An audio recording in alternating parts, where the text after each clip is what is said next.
C'est ici, au bord de la piste Beau Séjour, à son domicile, que M. Medeiros a été tué le matin du 3 juillet dernier. Une mort violente à coups de sabre.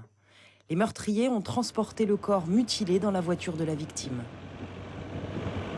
À 10 km de là, au dégrade de la Comté, ils jettent le cadavre dans la rivière. Il sera retrouvé au petit matin par un promeneur. Ça a marqué notamment les enquêteurs qui étaient présents par rapport à ce qu'ils ont pu découvrir sur les différentes scènes de crime. C'est-à-dire ? C'est-à-dire que c'est quelque chose que dans une carrière de gendarme, on ne voit pas souvent. Voilà. Par la multitude et puis aussi par la complexité de la scène. Victor Medeiros, 70 ans, était retraité de France Télécom. Il vivait seul dans cette maison. Un homme apprécié dans le quartier, ce meurtre a surpris les voisins. Ça a choqué tout le monde, hein. Ça a plus que choqué. C'est le pire, c'est quand ils ont découvert qui avait fait ça. Parce que c'est un gamin qui est né dans le lotissement donc, et qui allait chez lui en permanence, en plus. Ouais, il se connaissait très bien, très très bien. C'est pour ça qu'il a ouvert d'ailleurs, parce qu'il se connaissait très bien, malheureusement.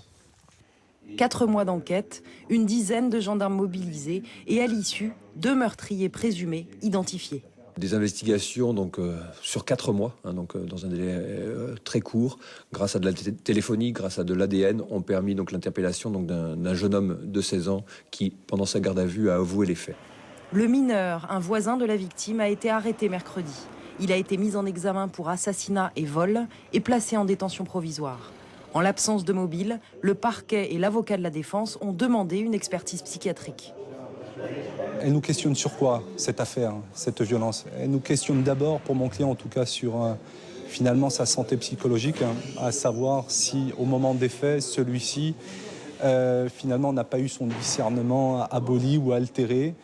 Et seule une expertise pourra justement nous le dire. Un coauteur de 19 ans a été identifié, mais selon le parquet, il se trouve actuellement au Brésil. Les autorités brésiliennes vont être saisies du dossier.